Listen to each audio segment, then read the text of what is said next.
I was standing in my daughter's kitchen in Chicago, wiping my hands on a dish towel, when I heard my own name followed by a wave of laughter from the dining room. I moved closer, staying out of sight, and realized they were talking about Christmas. Not food, not decorations. Me. I stood there, listening to my own family plan how to turn me into a joke at the table. My heart did not break that moment. It hardened. If you are watching this, please like the video, subscribe, and tell me in the comments where you are watching from. I was standing in my own kitchen that afternoon, moving slowly, wiping the counter the way I always did when my hands needed something to do. Christmas was only a few days away, and I had come early to help set the table decorations my daughter insisted she needed help with. I wasn't expecting anything unusual. I wasn't expecting any surprises. I wasn't expecting to hear anything except the normal sounds of a family getting ready for the holidays.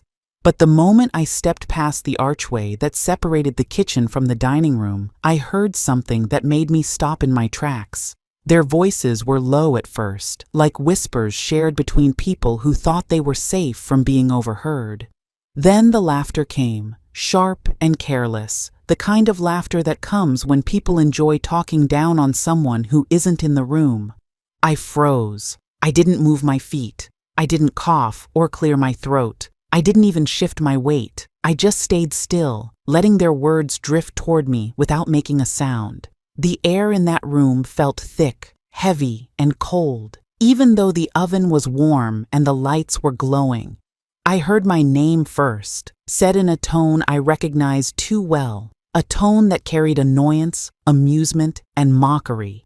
Then I heard phrases I never imagined would be connected to me, especially coming from my own family. They were talking about Christmas, not the cooking or the gifts or the schedules. They were talking about a plan, a joke, a moment they wanted to create. And the more they spoke, the more I understood it wasn't a moment of joy. It was a moment meant for me, but not in a kind way. One of them mentioned a costume. Another mentioned something about a surprise reading. Someone else said something about how I would react in front of everyone. They laughed again, and this time it cut deeper. The laughter didn't match the season. It didn't match the decorations, the music, or the warm lights on the tree. It didn't match the way Christmas used to feel when my husband was alive or when my children were small. No, this laughter was sharp, like little pieces of broken glass being dropped on the floor one by one, and every piece seemed to land inside my chest. I moved just enough to see through the crack of the doorway. They were standing around the dining table, my daughter, her husband, 2 nieces, and even my own sister, all of them bent over a sheet of paper, planning something together, like a group project in school. But this project wasn't innocent. I could see the excitement on their faces, the energy that comes when people think they are part of something clever. They had no idea that I was just steps away. They had no idea I could hear them describe how they wanted to embarrass me. They had no idea that their words were landing on ears that had already taken enough over the years. I felt something shift inside me, not anger yet, not sadness, but a kind of stillness, a cold, hard stillness that I hadn't felt in years. It was the same stillness I felt the day I found out my husband's illness was too advanced, the same stillness I felt the day I lost my job, the same stillness that came every time life handed me something heavy. It was the kind of stillness that meant I needed to stay quiet, to listen, and to think before I reacted. So I kept standing there, breathing slow, letting them continue. As I listened, the details became clearer. They wanted to make a scene. They wanted to make everyone laugh at my expense. They wanted to turn me into the funny moment of Christmas, the highlight of the evening, not because they admired me, but because they thought embarrassing me would be entertaining. They thought my reaction would be the best part of the night. They thought humiliating me was harmless fun. They thought it was all just a joke. But what they didn't know, what they could never understand, was that I had spent years holding this family together, years giving, serving, supporting, loving, and forgiving, years of biting my tongue, years of letting their sharp comments slide, years of being the one who showed up even when nobody else did. They didn't know I had grown tired. They didn't know I had stopped feeling surprised by cruelty. But most of all, they didn't know I had a limit. And in that moment, hearing them plan something so childish and cruel, I knew I had finally reached it. I stepped back slowly, careful not to make a sound. My heart was steady now, my mind clear. I wasn't going to walk into that room and confront them. I wasn't going to argue. I wasn't going to cry. I wasn't going to ask why they thought humiliating me was acceptable. No. Instead, I felt a calm settle over me, cold, strong, and controlled. If they wanted to plan something behind my back, then they had no idea what I was capable of planning in return. They thought they were preparing a Christmas surprise. They had no idea I was already preparing one of my own. I stayed completely still as their voices echoed in the hallway, but inside my chest, my heart was beating like someone knocking on a locked door. I knew they were planning something cruel for Christmas, and I also knew they believed I was too soft, too old, too distracted to catch on. But they forgot one thing. People like me survive by watching quietly. We learn to hear what is not meant for our ears. We learn to read faces before they turn toward us. So when I walked back into the living room and saw all of them sitting there pretending nothing happened, I didn't let my hands shake. I didn't let my voice waver. I simply walked past them, calm as if I had heard nothing at all. And when my daughter turned to ask if I needed help wrapping gifts, I just smiled at her. It wasn't a warm smile, and it wasn't polite. It was the kind of smile that stays cold no matter how bright the room is. Because now I knew the truth. They had worked together on a plan to humiliate me, and they had practiced it like it was some big performance. They thought it would be funny. They thought I wouldn't mind. They thought I would take it quietly, like I always did. But as I smiled, something inside me settled. A strange calmness, like when a storm finally decides which direction it will strike. I didn't tell them I overheard anything. I didn't ask questions. I didn't show anger. I didn't give them one sign that their betrayal had touched me. That alone seemed to bother them. My silence made them uneasy. My calm made them shift in their chairs. Even my grandson, who had been laughing the loudest before, suddenly looked at me like he wasn't sure if I had seen something I wasn't supposed to see. My son-in-law kept glancing at the dining room, as if the walls themselves might expose their plan. And my daughter kept offering me tea, snacks, conversation, anything to make sure I wasn't upset. I just kept that cold smile, and I let them scramble inside their heads. As I sat on the sofa, I folded my hands and watched them act normal. But the truth was, their normal had cracks all over it. I could see guilt behind every forced laugh. I could see panic behind every glance. They weren't sure if I knew, and that fear grew every time I smiled without speaking. I didn't need to shout or accuse them. Sometimes silence is louder than a scream. Sometimes a calm face is more frightening than an angry one. And right then, I wanted them guessing. I wanted them wondering how much I knew. I wanted them to replay every whisper, every joke, every detail they had planned behind my back. As the evening went on, the energy in the room changed completely. The joke was no longer funny to them. The plan to embarrass me started feeling heavier in their stomachs. They couldn't meet my eyes for long. They kept fussing around me, asking pointless questions, pretending to care about my comfort. But I didn't need their comfort. I didn't need their fake kindness. I didn't need their sudden concern. I just needed this moment. This quiet beginning of power shifting in my favor, because while they thought I was just being my usual polite self, inside I was already shaping my answer. I was already imagining what their faces would look like when they received the gift I would send to them. And that thought made my smile grow even colder. I knew how they had treated me over the years. I knew how they dismissed me as fragile, blind, or slow. But they never understood that age doesn't weaken a person's mind. It sharpens their sense of betrayal. It sharpens their memory. It sharpens their ability to strike back without raising a single finger. I could feel the room getting tighter with tension, and none of them knew why. They kept looking at each other, wondering if one of them had slipped up. They were afraid I might ruin their little Christmas scheme by discovering it too early. But the truth is, I had no interest in stopping it. I was far more interested in watching them walk straight into the consequence they earned. I wanted them carried away by their confidence. I wanted them to keep believing I was the easy target they had always treated me as. Because the moment they underestimated me, that moment became my advantage. So I sat there, nodded, smiled, drank my tea, and let them think everything was normal. But in my mind, the plan had already begun. They wanted to embarrass me at Christmas. They wanted to laugh at me. They wanted to see me small. But they forgot something very important. A woman who has survived heartbreak, betrayal, and family cruelty for decades knows exactly how to deliver a lesson they'll never forget.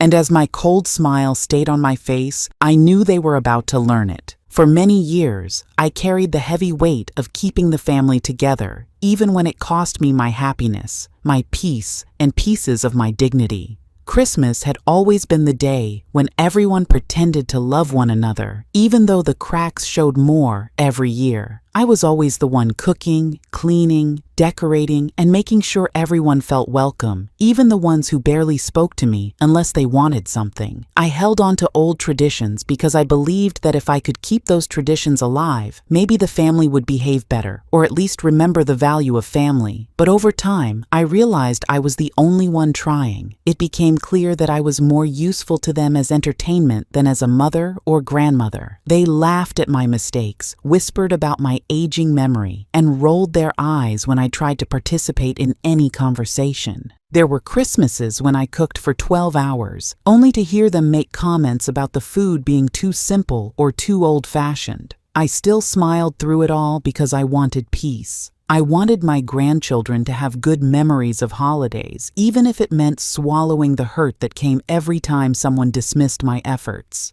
The truth was that they expected me to fit into a box they had built for me, quiet, obedient, and grateful for whatever small piece of their attention they decided to give. I tolerated the small humiliations because I thought that was the price of keeping the family together. I ignored the times they corrected my words in front of guests, the times they laughed when I didn't understand their jokes, and the times they treated me like I was too old to have opinions. But as the years went on, the disrespect grew stronger. Whenever they gathered without me, I sensed the shift. The whispered conversations behind doors, the sudden silence when I entered the room, the way they looked at one another before answering my questions. These were small signs, but they added up. I noticed that whenever I brought gifts, they barely opened them, acting like I had brought clutter into their lives. Meanwhile, they exchanged expensive gadgets and modern things while quietly placing my gifts behind the tree, away from the center of attention. I remember one year when I spent weeks knitting sweaters for everyone, and not a single person wore theirs the next day, even though they had promised. That moment stayed with me longer than I expected. Over time, the holidays became less about love and more about finding ways to laugh at me or treat me as an afterthought. They loved putting me in silly roles for Christmas photos, calling it fun, even though it made me feel small. They created inside jokes about my old habits, my cooking style, my careful spending, and even my handwriting. I pretended not to notice because I didn't want conflict. I didn't want to ruin their fun. But inside, a quiet resentment was building, even if I didn't show it on my face. I learned to hold my hurt in silence, thinking that it was better to stay peaceful than to speak up and be labeled too sensitive. As I got older, I realized I had raised a family that felt entitled to laugh at me without guilt. I had taught them, without meaning to, that their comfort mattered more than my respect. And they grew comfortable with the idea that I would never speak up, never push back, never say the truth out loud. That belief gave them the freedom to plan things like the humiliation I overheard, without fear of consequences. They assumed I would smile through everything the same way I always had.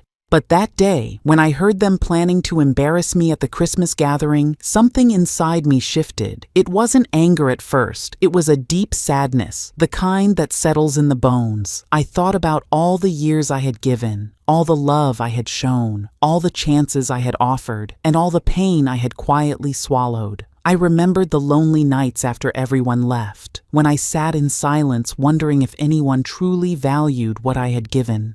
I remembered all the times I forgave without being asked, all the times I tried to believe they didn't mean the things they said. Now I knew they meant every word.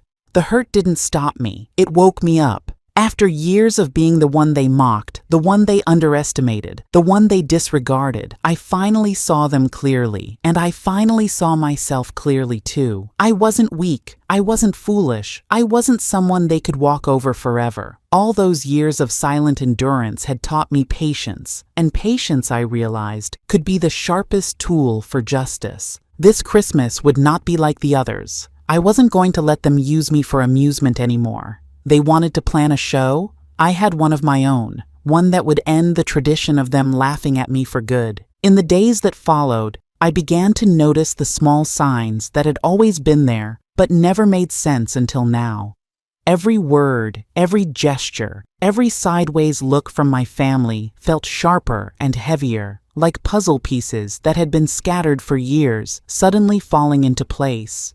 Before overhearing their Christmas plan, I used to think these little moments were accidents or misunderstandings. I used to brush them aside because I believed my family would never intentionally try to hurt me. But now, as I replayed everything in my mind, I understood that what I heard behind that half-open door wasn't something that came out of nowhere. It had been building slowly, quietly, piece by piece, slip by slip, like a long line of small cracks forming before the wall finally collapses. I remembered the way they talked over me at Thanksgiving, not letting me finish a single sentence. I remembered how they laughed when I brought my old recipe book, saying it belonged in a museum, not a kitchen. They said it with a smile, but their eyes told the truth. They weren't teasing, they were mocking. Little things I ignored back then now returned with loud echoes. The time they forgot to include my name in the Secret Santa draw,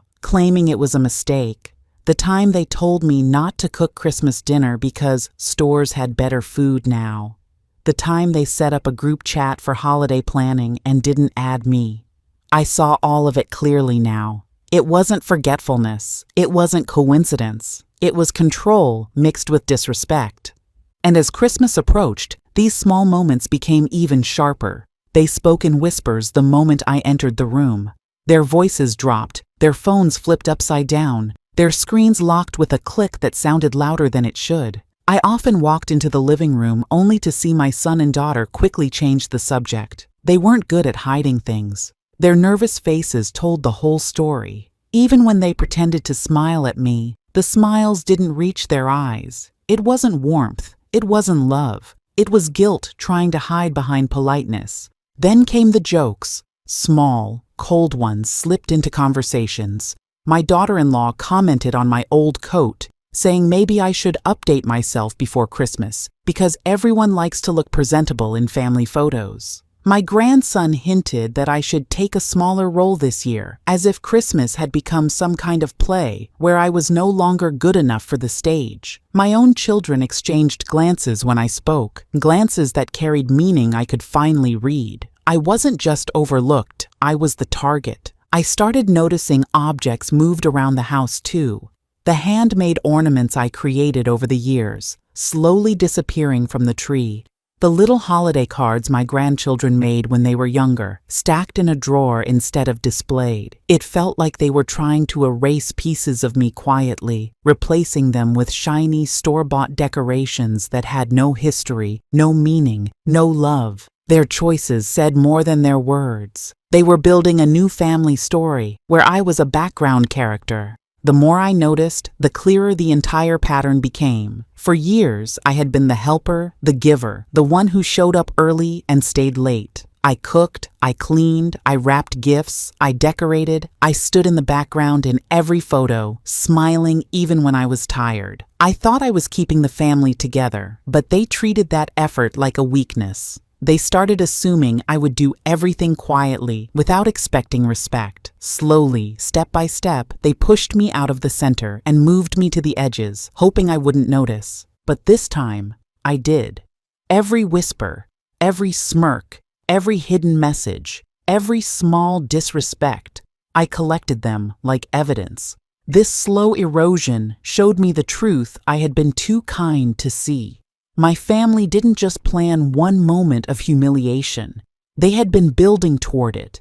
Christmas wasn't their first attempt to make me feel lesser. It was simply the boldest one. They wanted to turn me into a joke. They wanted to laugh while I stood in the middle, unaware and unprotected. But as I watched all these signs come together, something inside me changed. The hurt turned into clarity. The confusion turned into certainty. They thought I was fragile. They thought I was blind. They thought I would show up on Christmas Day and let their plan go exactly as they designed it. But they didn't know that all these small, disrespectful moments were preparing me for something else. They were teaching me how to finally stand up, how to notice the signs, how to plan in silence the same way they had. They thought they were pushing me down. They were actually waking me up.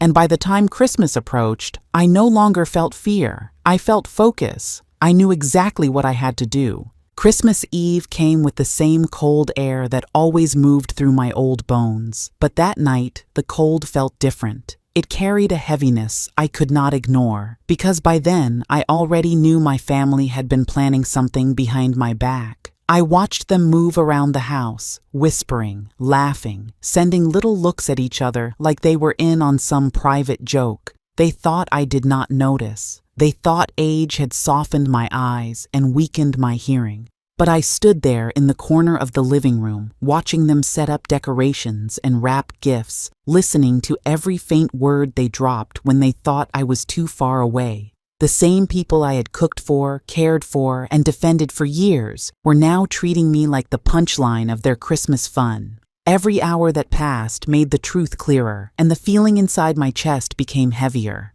I saw my granddaughter whisper to my daughter-in-law, both of them smirking while holding a small bag. I watched my son hide his phone the moment I walked into the room. I noticed how my own siblings kept slipping into the hallway to check a list they had written. Their excitement wasn't about Christmas cheer. It was about setting up something against me. The signs were everywhere, and every sign hurt more than the last one. My family had done things like this before. Small jokes, little comments, humiliations they claimed were light-hearted fun. But this time, it felt bigger. They were preparing something detailed and coordinated. They had rehearsed something, planned something, and they all carried a strange glow of anticipation around them. I saw my daughter wrap a box that was too light to be a real gift, and she placed it on top of the pile with a grin that told me it wasn't meant to bring joy. I watched my son-in-law add props into a drawer near the tree, as if they were getting ready for a performance.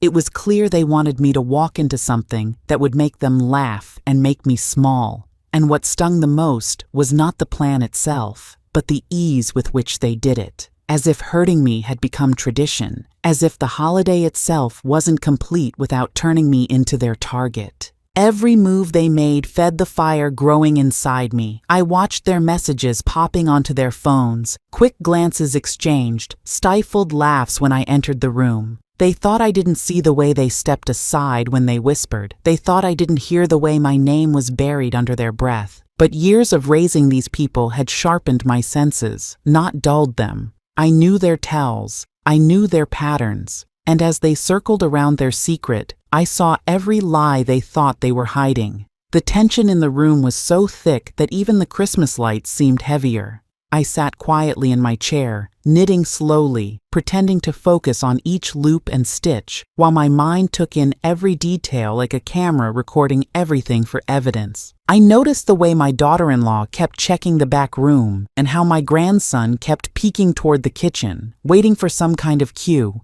They were planning something to happen at the main dinner. That much was clear.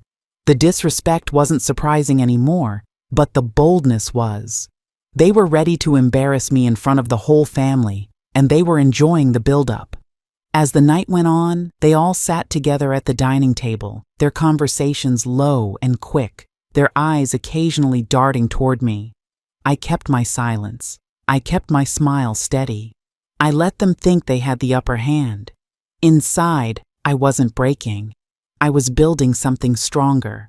Because when betrayal is repeated often enough, heartbreak stops feeling like pain and starts feeling like clarity.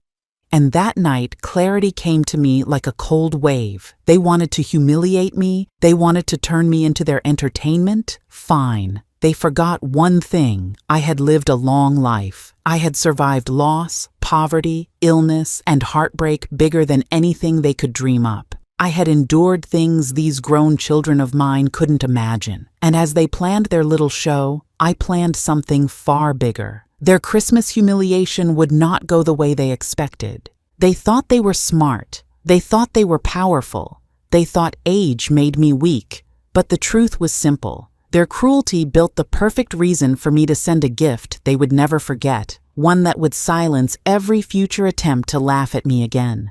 I spent the next day in complete silence, but inside my mind, everything was loud and sharp. I replayed every word I had heard behind that half-open door. I replayed the laughter, the childish excitement, the way they planned each small detail meant to embarrass me in front of the whole family. They talked about costumes, jokes, and a fake story meant to paint me like a foolish old woman who could not keep her life together. They thought it was funny, something to bond over. They didn't understand how deeply their words cut, or how tired I was of years of being the family target. I moved around my house slowly, thinking clearly for the first time in months. I realized that the humiliation they planned wasn't an accident. It wasn't a moment of bad taste. It was a pattern, repeated year after year. Christmas had become their stage, and I had become their easiest punchline. This time, I refused to play my part. I sat at my dining table with a cup of warm tea and opened the drawer where I kept important papers. Slowly, carefully, I pulled out documents I had not looked at in years. Tax forms, old letters, printed messages, bank records, and photos that told stories they had long forgotten. I realized something powerful as I sorted through the papers. My family had always treated me like someone simple, someone who would never think ahead or notice things. But I had lived a long life. I had watched every mistake they tried to hide, every lie they tried to bury, every moment they thought I was too distracted to understand. They underestimated me every time, and this time would be no different. I was tired of pretending I did not notice. I was tired of letting them walk over me. I wanted the truth to sit in front of them, heavy and cold, the same way their jokes sat heavy on my heart. As I sorted each paper, I began to see patterns: money borrowed and never returned, debts they left in my name, promises they broke without apology, lies they spread about me to excuse their own failures. I realized that I did not need to invent anything to expose them. I only needed to hold up a mirror. They had created their own humiliation long before Christmas. I was simply going to wrap it neatly and hand it back to them. The more I looked through the papers, the calmer I became. The anger melted into something stronger: purpose. I had spent years forgiving, smoothing things over, pretending everything was fine for the sake of the family. Now, I understood that silence had cost me more than any gift ever could. This time, their actions would have consequences. I found a small box in my closet, one I had used for old ornaments. I dusted it off and lined the inside with soft tissue paper. Then, one by one, I placed copies of documents inside. A printout showing how my eldest son had used my name to refinance his car. A statement showing how my daughter had asked me for money and then denied it. Screenshots of messages where they mocked me in group chats I wasn't included in. Receipts showing how I had paid for holiday after holiday while they complained that I did nothing. I folded each paper slowly, letting the weight of the truth fill the box. It wasn't revenge. It was clarity. It was accountability. It was the truth they thought I would never dare to show. By the time the box was full, it looked almost peaceful. Nothing dramatic. Just quiet facts. Quiet proof. Quiet justice. I closed the lid, wrapped the box in glossy red paper, and tied a simple gold ribbon around it. No fancy bows, no Christmas patterns, just a quiet little package that held years of their own actions. A gift they would never forget, because it wasn't something from me. It was something from them, something they had created, something they had earned. I set the box aside and cleaned the table. I washed my cup. I straightened my living room.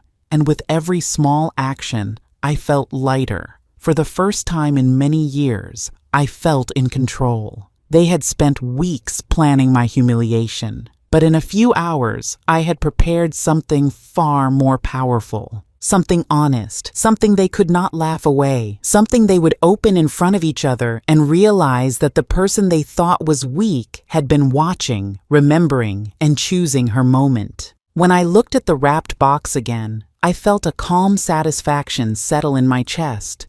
I didn't need anger anymore. I didn't need shouting. I didn't need to argue. My gift would speak for itself. This Christmas, the joke would not be on me. It would be a reminder to them all. Never mistake kindness for weakness. Never assume silence means ignorance. And never plan to humiliate someone who has spent her life quietly collecting the truth. When I went home that night, after hearing every cruel word they spoke about me, my mind did not rest. I stood in my small living room, staring at the faint lights from the Christmas decorations I had put up earlier that week. Everything looked warm, peaceful, and gentle. Yet inside me, something sharp had awakened. I had spent years letting my family use me, mock me, dismiss me, and twist my mistakes into jokes for their amusement. Now they were planning to turn Christmas, the one day I always tried to keep kind and safe, into a stage where they could humiliate me in front of relatives, neighbors, and even strangers. That thought burned deeper than any insult they had thrown in my direction all these years. I realized I would not simply sit quietly this time. For once, I would prepare something of my own, calm, smart, and unforgettable. I sat down with a cup of tea, letting the quiet of the room settle over me. Instead of crying like they probably expected I would, I began to think carefully. If they wanted a show at Christmas, then they were going to get one, but not the one they rehearsed. They believed I was weak, predictable, easy to manipulate. They thought I would show up smiling, acting grateful, giving out gifts I spent weeks thinking about, only to stand there while they laughed at me like I was a child who didn't know any better. But I knew better, and this time I would make sure they learned that too.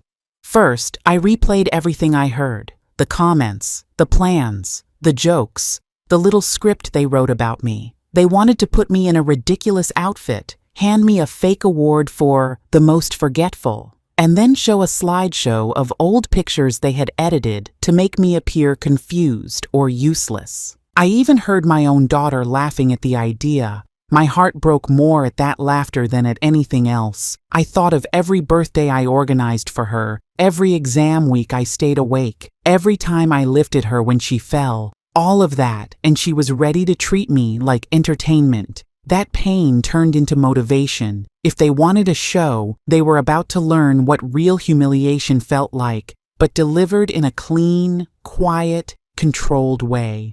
A way that didn't involve shouting or chaos. A way that would reveal who they really were. I opened my drawer and pulled out a folder where I had stored things over the years. Documents, messages, screenshots, receipts, and letters. I wasn't planning to use them before, but as I looked through the files, I realized something clear. Every one of them had depended on me at some point. Everyone had borrowed money. Everyone had talked behind someone else's back. Everyone had a secret they prayed would never be spoken aloud. I had stayed silent because I wanted the family to stay peaceful. They took my silence for weakness. This time my silence would end. Once I organized the folder, I decided on the gift. It wasn't loud. It wasn't violent. It wasn't cruel for the sake of cruelty. It was simply the truth, wrapped in a way none of them could ignore. I printed everything neatly, placed each set of documents in individual envelopes, sealed them tight, and tied each one with red ribbon. I labeled every envelope with the person's name and one short line describing exactly what they had done, just enough to make their hands shake before they even opened it. I packed the envelopes in a large golden box with a tag that said, "For the Christmas game, from me." They liked games. They wanted a performance. I would give them one. Then I prepared my own plan for the day. I picked out simple clothes.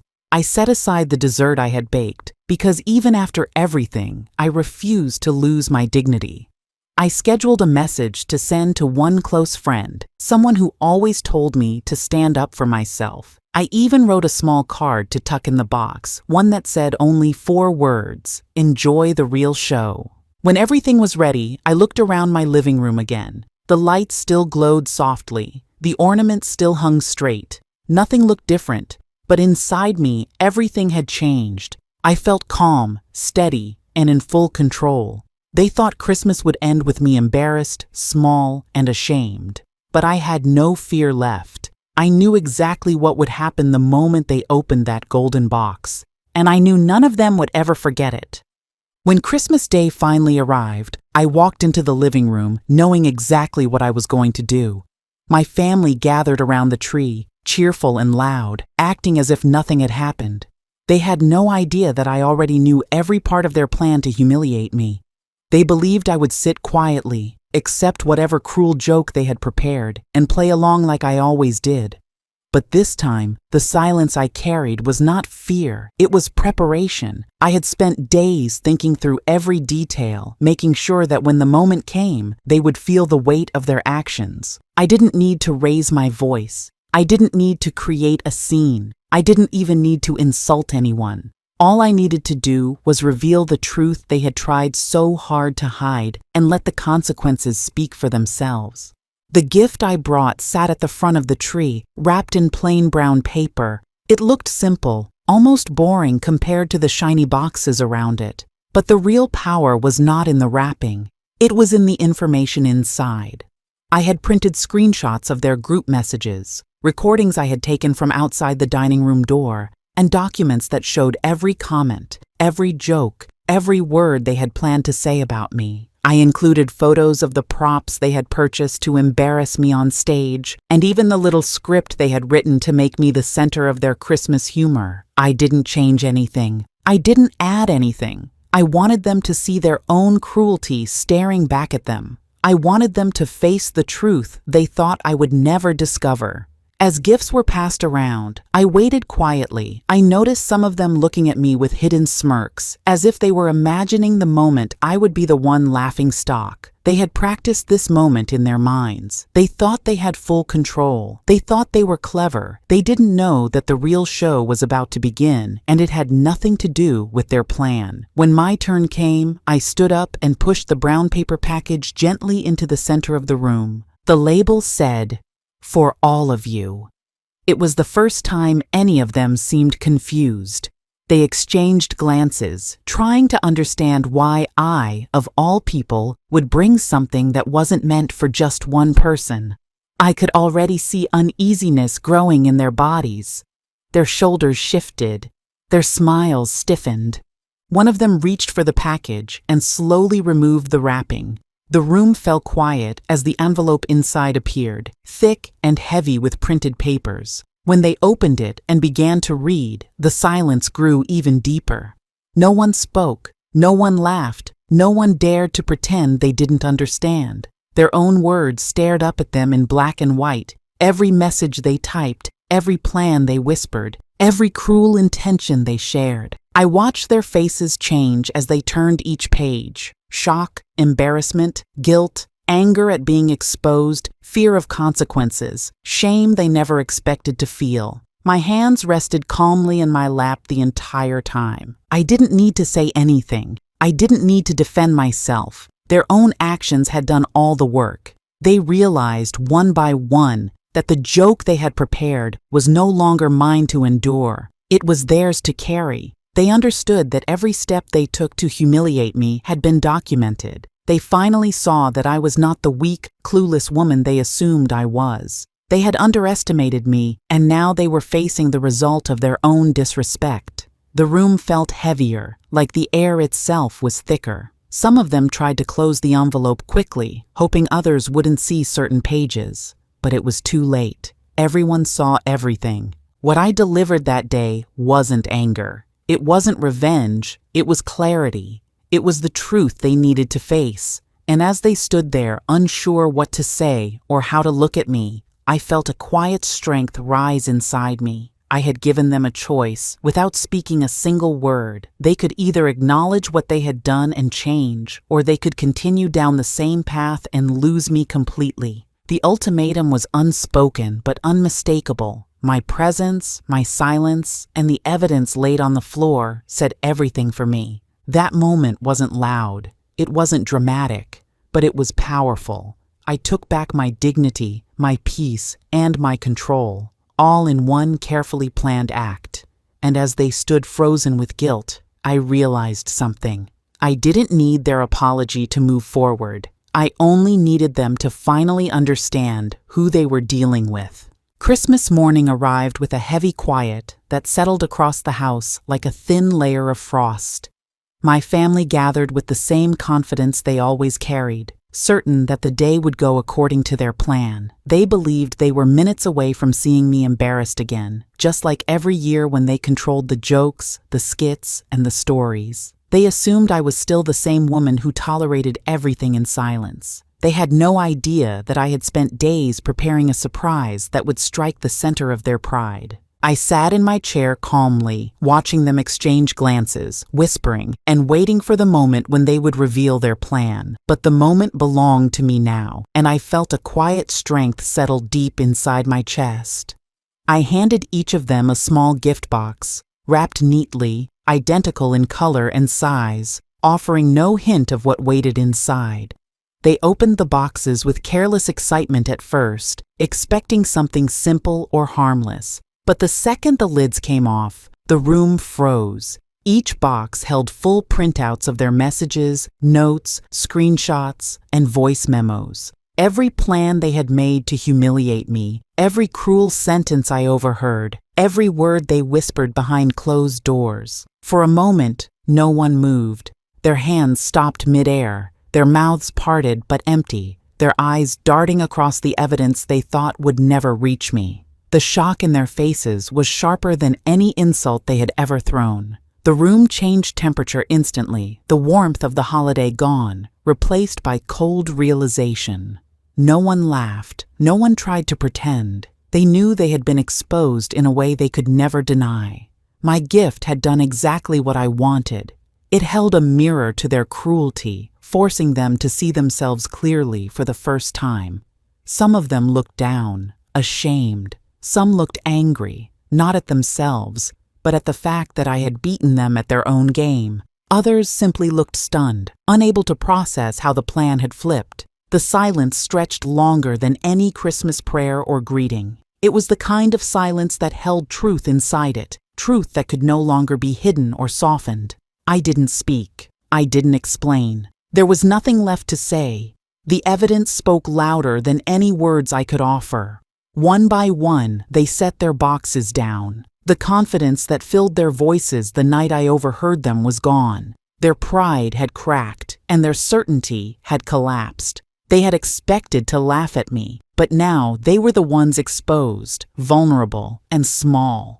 I watched them slowly realize that this Christmas would mark a shift in our family forever. They had played with my dignity for years, assuming I would always come back, always forgive, always accept the role they assigned me. But that morning, they saw the truth. They no longer held control over me. Their power had ended. I could feel the weight of years lifting off my shoulders, years of letting things slide, years of being the easy target, years of staying quiet to keep peace. This was the consequence they had earned, not through a single mistake, but through a pattern of disrespect. They believed they had the right to continue. Some whispered apologies, soft and uncomfortable, unsure if I would even listen. Others remained frozen, unsure how to repair what they had broken. I didn't offer forgiveness. I didn't offer anger. I simply let the reality settle and stayed silent, giving them space to face the result of their own actions. My gift had not been wrapped in ribbons or bows. It was wrapped in truth, and truth can shake an entire family more than any prank or humiliation ever could. When the morning ended and they walked out quieter than they had ever been, I stayed seated in the living room, letting the peace wash over me. The consequence was not the silence in the room. It was the shift in their eyes, the new understanding that I was no longer someone they could tear down. That Christmas, I finally took back my place, my dignity, and my voice without saying a single word. And the look on their faces was the real resolution, one I would never forget. When the dust finally settled after that Christmas morning, the house felt different. Not quieter, just honest for the first time in years. The fake smiles were gone. The whispered jokes were gone. The little mocking looks they used to exchange behind my back were suddenly nowhere to be found. I sat on the edge of the couch, the same couch where I had spent so many holidays pretending everything was fine, and for the first time I felt a kind of peace I hadn't known in decades. It wasn't joy, it wasn't victory, it was something deeper, a sense that a long, painful chapter had finally ended. They moved around the room slower than usual. No one dared look at me directly. My son kept rubbing his fingers together like he was trying to warm himself. My daughter kept staring at the fireplace, avoiding every eye. My sister simply stood near the kitchen doorway, frozen, as if stepping forward meant facing something she had been running from for years. These were the same people who had spent weeks planning to embarrass me. The same people who whispered my name like it was a chore. The same people who thought age made me weak, soft, blind. Now they looked like children who had been caught stealing something they couldn't return. For a long moment, I said nothing. I didn't need to. They had already seen everything, every message, every rehearsal, every joke at my expense, and they knew I hadn't done anything cruel or harsh in return. I had only shown them the truth, their truth. And sometimes truth is the heaviest punishment of all. My daughter was the first to speak, but her voice cracked the moment she opened her mouth. She didn't apologize right away. She started with excuses, small ones, the kind that people use when they're still trying to protect themselves. We were just joking. We didn't mean harm. It was supposed to be funny. But every word fell apart under the weight of what they had been exposed for. I didn't argue with her. I didn't correct her. I simply watched her try to climb out of a hole she had dug with her own hands. Eventually, the excuses dried up, and the silence came back stronger than before.